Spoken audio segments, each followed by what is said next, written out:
السلام علیکم ورحمۃ اللہ وبرکاتہ۔ پودینہ ایک قدرتی نجاب پودوں میں سے ایک قدرتی پودا ہے۔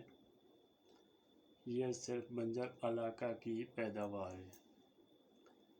یہ قدرت کی طرف سے عطا کردہ نعمتوں میں سے خاص نعمت ہے۔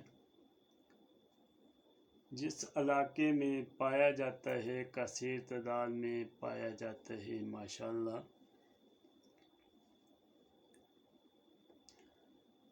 اس کی ٹہنی سے پتے اکھاڑ کر دھوئے جاتے ہیں، پھر دھوپ میں خشک کیے جاتے، پھر پیس کر محفوظ خشک برتن میں رکھ دیں، اور اس پودینہ کو مختلف بیماریوں میں اکثیر کا حکم رکھتا ہے۔ مختلف دوا میں استعمال ہوتا ہے۔ یہ ٹھنڈک کی تاثیر رکھتا ہے۔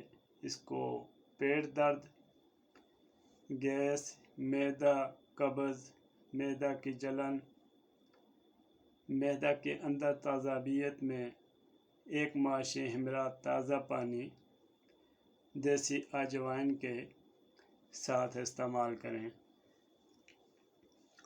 اس کے علاوہ جریان کے نسخے میں بھی استعمال ہوتا ہے۔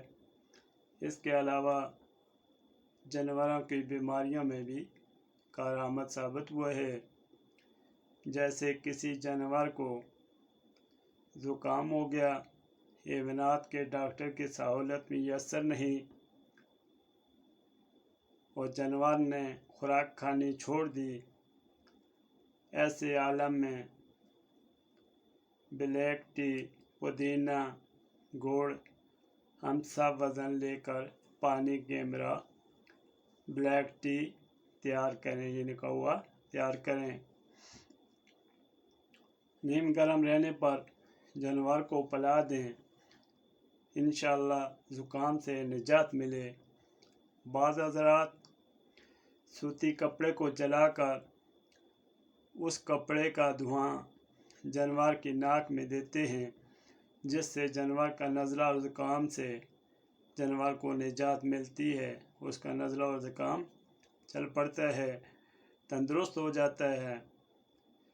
کسی جانور کو دانے نکل آئیں، دانے بدبودار ہوں، یہ ایسے عالم میں کڑوی اشیاء جانور کو انتہائی مفید ثابت ہوئی۔ کسی جانور کا خون جام ہو چکا ہو، ایسے عالم میں جعفر کی گیڑی جانور کو گرم رکھنا، گرم چیزوں کا استعمال مفید ہے۔ ایسا جانور کہ جس کو زکام اور بخار ہو چکا ہو، اس کے جسم سے خون جام ہو چکا ہو، تو ایسے عالم میں ایک دیسی ٹوٹکا یہ بھی استعمال کرتے ہیں کہ ایک کان کو پکڑ کر کان کی خون والی رگ رگڑنے کے بعد کاٹنے سے جانور کا ہلکا خون جاری کرنے پر جمع ہوا خون چل پڑے تو انشاءاللہ جانور تندرست ہو جائے انشاءاللہ۔ مگر ایسے زیادہ بیماری والے جانور کے چانس کم ہیں، کیونکہ جانور کا خون رک جانے پر جانور کا خون اور پانی مکس ہو جاتے ہیں۔ ایسے عالم میں ایسے جانوروں کو بچنا ذرا ناممکن ہوتا ہے، لیکن مشکل نہیں ہے۔ یہ بنجر زمین صحرا بھی کیسے ہو گئی، وہ ایک دشت جو ہے سمندر کی صورت، ایک عظیم بازار لگا رکھا ہے یہاں کی دنیا نے، ساگر ایک تم رہ گئے باقی وفا کم آ گئی۔ اللہ حافظ۔